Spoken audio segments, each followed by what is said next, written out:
मंडळ जुना बैल बाजार या नवसाला पावणाऱ्या देवीची हे 40वे वर्ष संपन्न करत असताना या देवीची स्थापना करण्यामागे आमचे शंकरदादा डोकडे असतील, हिरामनदादा पवार असतील, भीमादादा असतील किंवा आमचे माजी ग्रामपंचायत सदस्य आमच्या भीमादादांच्या मिसेस या सर्वांचंही योगदान या देवीच्या साठी आहे। आणि प्रत्येक वर्षी हे उत्तरोत्तर हा उत्सव मोठ्या प्रमाणात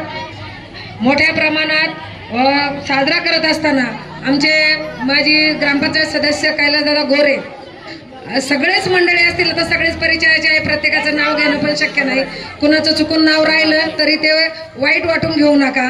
आणि हे जे देवीचं ठाणं आहे हे आपल्या तुळजापूरच्या देवीचं ठाणं आहे आणि ही देवी नक्कीच नवसाला पावते, त्याची अनुभूती दादा मला आलेली आहे आणि मी माझा लवकरच नवस देवीचा पण पूर्ण करणार आहे। आणि सर्व माता भगिनींना सांगू इच्छिते की असंच आपलं संघटित राहा, एकत्रित या उत्सवाच्या माध्यमातून का होईना तुम्ही आज 9 दिवस नवरात्रीचा उपवास करताय, देवीच्या चरणी येताय, आपापसातले मतभेद विसरा, आपली संघटना मजबूत ठेवा, आपण एकजुटीने राहा, एकत्र राहा, तर आपल्या एकीच्या बळावर आपण काहीही साध्य करू शकतो। आणि आज देवीची आपण 9 दिवस जे नवरात्र सेवा करतो, देवीची 9 रूप म्हणजे तरी काय आपणच आहोत, आपली मुलगी असेल, आई असेल, बहीण असेल, या सगळ्या आपल्या दुर्गाच आहेत आणि त्यांची सेवा करणं किंवा त्यांना सुखी ठेवणं घरात म्हणजे दुर्गा मातेची सेवा करण्याचं पुण्य आहे। आणि या सर्व माझ्या माता भगिनींना, बंधूंना या देवी मातेच्या चरणी एवढीच प्रार्थना करते की यांना निरोगी आणि उदंड असं आयुष्य लाभो। त्याचप्रमाणे या आमच्या निगोटवाडीचं जे जुना बैल बाजार आहे याची अशीच एकत्रित संघटित राहो आणि प्रत्येक तुमच्या सुखदुःखात सहभागी करून घेण्याची संधी मलाही लाभो। तुमच्या कुणाच्या काही न्यायालयीन समस्या असतील, पोलीस स्टेशन, प्रांत, बीडीओ किंवा तहसीलदार इकडे काही तुमच्या जर प्रलंबित समस्या असतील पर्सनली मला भेटू शकता किंवा महिलांच्या ज्या आरोग्यविषयक तक्रारी असतील त्या संदर्भातही मला भेटू शकता।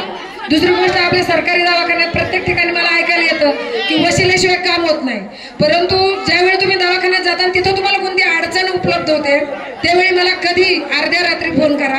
ॲम्ब्युलन्सची सेवा हवी असेल, हॉस्पिटलची सेवा हवी असेल, पोलीस स्टेशनच्या काही अडचणी असतील, तक्रारी तुमच्या घेतल्या जात नसतील तर कधीही संपर्क साधा।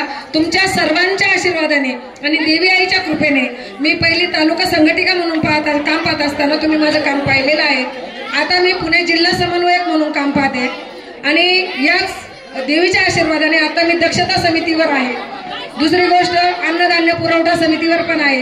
रेशनिंग कार्ड धारकांना ज्या समस्या येत असतील किंवा रेशनिंग वाटप करणारे जे रेशनिंगवाले असतील त्यांच्या संदर्भात काही समस्या असतील त्याही समस्या माझ्याकडे मांडल्या तरी चालतील।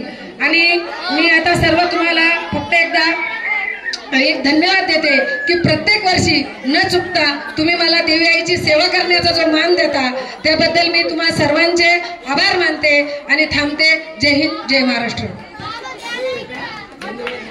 धन्यवाद।